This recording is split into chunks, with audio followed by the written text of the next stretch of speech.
kaliwat ka ng pagpupulong ang dinaluhan ni Pangulong Bongbong Marcos sa huling araw niya po sa Brussels, Belgium para sa ASEAN-EU Commemorative Summit.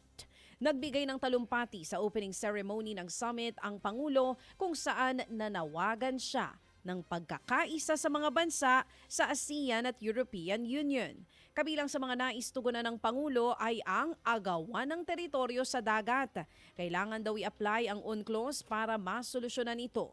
Tinutulak rin ng Pangulo ang sabay-sabay na pag-ahon ng mga bansa mula sa pinsala ng ekonomiya dahil sa pandemya. Umaasa siyang may sakakatuparan ang Philippine-EU Free Trade Agreement.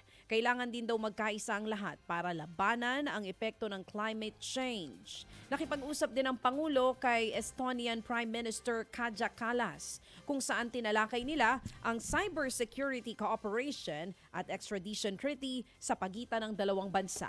Nasa 4 na bilyong piso naman ang may uuwing investment ng Pangulo mula sa Unilever.